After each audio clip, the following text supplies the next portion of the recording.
When you're staring at a wall of electric guitars in a store or scrolling through endless listings online, the biggest question isn't which one looks cool. It's, will this guitar actually fit the way I play and the budget I have?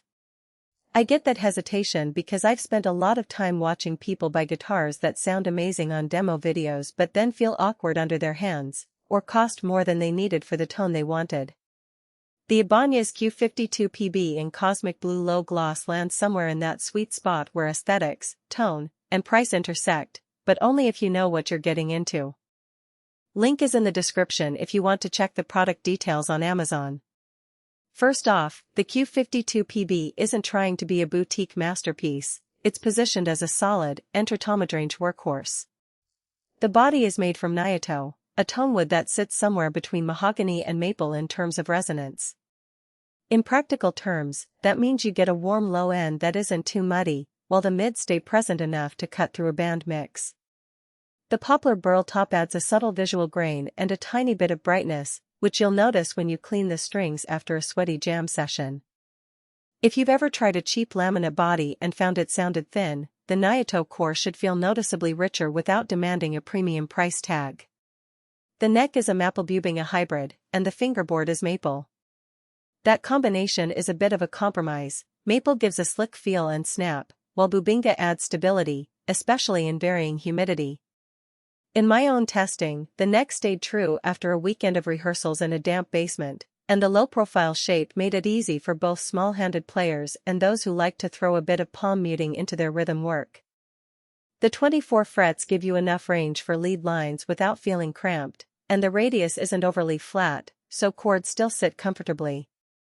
Now, the heart of any electric guitar is its pickups, and the Q52PB comes with a pair of humbuckers. These are designed for versatility, they handle clean tones with a decent amount of sparkle, and they don't get lost when you crank the gain for a heavier rock sound.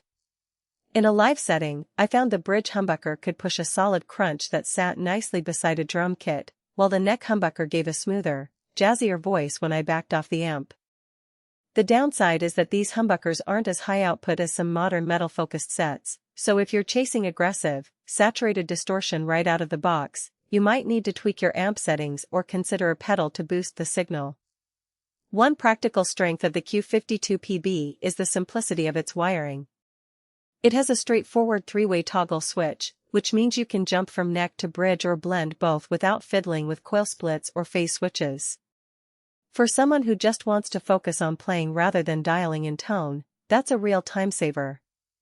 The hardware, tuners, bridge, and control knobs is solidly built and stays in tune through a full set. I tested it by playing a 12-bar blues progression, then a fast-picked punk riff, and the tuning held up without any noticeable slip. On the flip side, the bridge is a fixed, non-tremolo design. If you're a player who relies on dive bombs or subtle vibrato, you'll need to look elsewhere.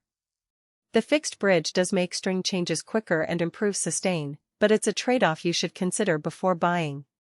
Another point that popped up during real-world use is the weight.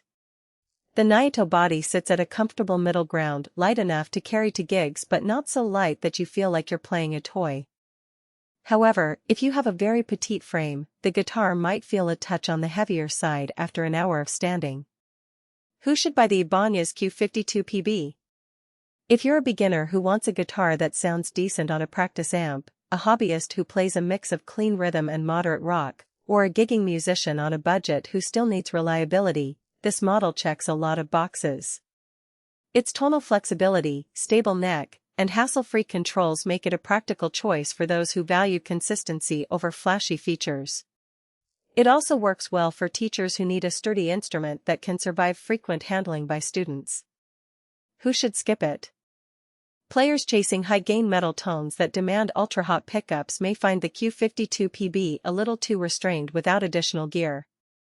Likewise, if you're after a vintage vibe with a classic single-coil sound, or if you need a tremolo system for expressive whammy bar work, you'll be better served looking at other Ibanez series or different brands. Also, if you have a strict preference for exotic tonewoods like swamp ash or koa, the Nyatoh body won't fulfill that specific aesthetic or sonic niche.